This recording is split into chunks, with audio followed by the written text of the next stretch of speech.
Hello दोस्त, मैं Suresh sir GS गुरु में आपका स्वागत करता हूं। आइए आज हम पर्यावरण के बारे में चर्चा करते हैं।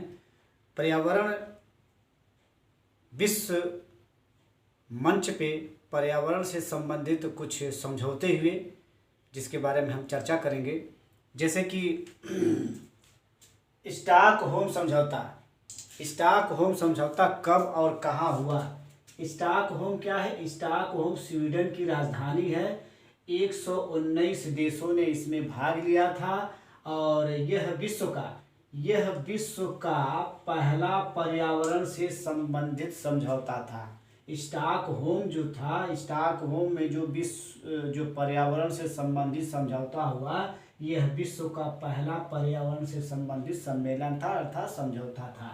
कब हुआ? 5 जून 1972 को स्टॉकहोम समझौता 5 जून 1972 को हुआ था। इसी सम्मेलन के तहत एक संस्था बनाई गई, एक संस्था स्थापित की जिसका नाम है UNEP, संयुक्त राष्ट्र पर्यावरण कार्यक्रम आरंभ किया गया। यानी स्टॉकहोम के तहत UNEP 1972 में एक कार्यक्रम चलाया गया, कार्यक्रम प्रारंभ किया गया स्टॉकहोम सम्मेलन में। और स्टॉकहोम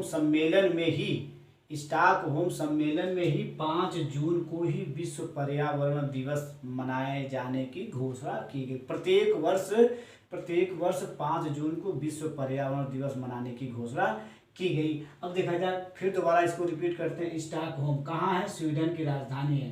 अब पर्यावरण से संबंधित समझौता हो रहा था। कितने देशों ने भाग लिया था? 119 देशों ने भाग लिया था। यह विश्व का पहला पर्यावरण से संबंधित सम्मेलन था। और यह सम्मेलन कब किया गया? 5 जून 1972 को। 5 जून 1972 को मित्र सम्मेलन को आयोजन किया गया।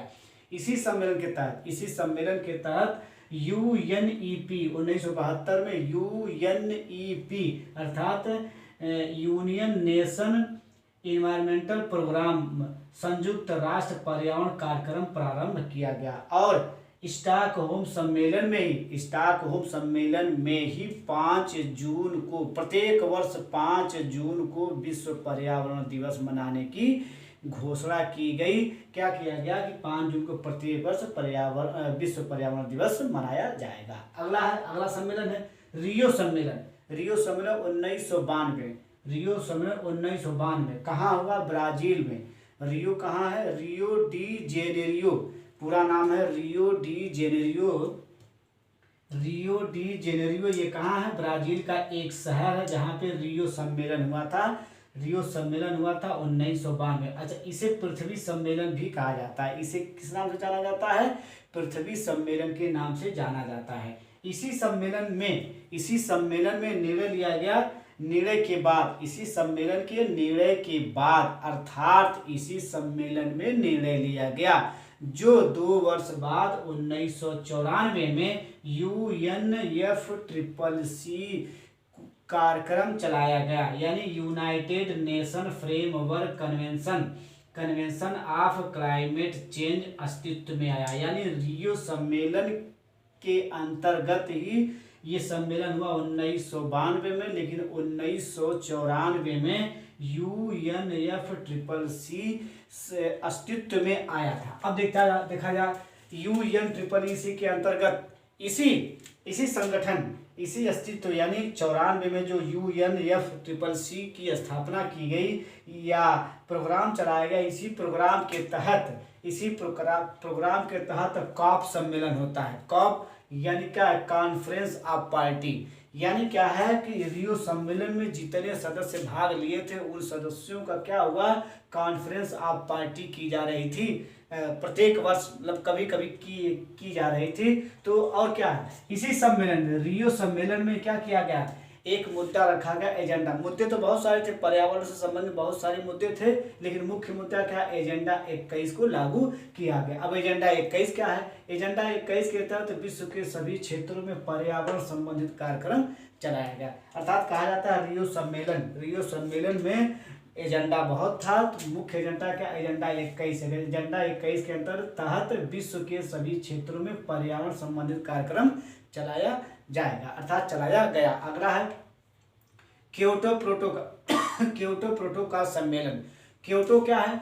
क्योटो है जापान का एक शहर है। क्योटो एक जापान का शहर है और यह सम्मेलन किसके अंतर्गत किया गया, किसके सहयोग से किया गया?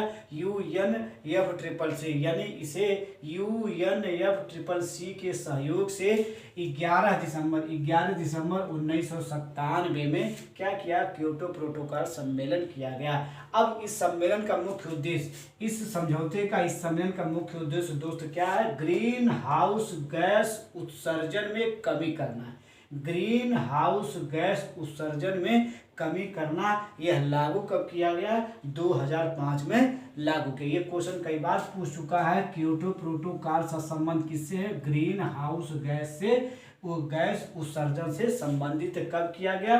11 दिसंबर 1997 को किया गया। कब लागू किया गया? 2005 में इसे लागू किया गया। मित्र, आज इतना ही पर्यावरण से संबंधित, कल और आपको प्रोवाइड करेंगे। हाँ दोस्त, एक आज चीज़ आपसे कहना चाह रहे हैं, और आप अगली परीक्षा जो टेट की पड़ी है, जो डेट पड़ा हुआ है 26 दिसंबर को, आप टारगेट मानकर ही आप अपनी परीक्षा की तैयारी करिए और टारगेट को पूरा करिए। जो पीछे आप छोड़ चुके हैं, आपको अच्छा मौका मिला 1 महीने का, जो छोड़े हुए पोर्शन उसे क्या करें? आप दोहरा डालें और पेपर इस बार हार्ड बनेगा और पेपर आउट होने की कोई संभावना नहीं है। आप इस पर उम्मीद ही मत रखिएगा और बढ़िया से तैयारी करिए। यही सूर्य सर आपसे उम्मीद करते हैं, और हमारे चैनल को देखने के बाद मित्रों को सब्सक्राइब करिए। धन्यवाद।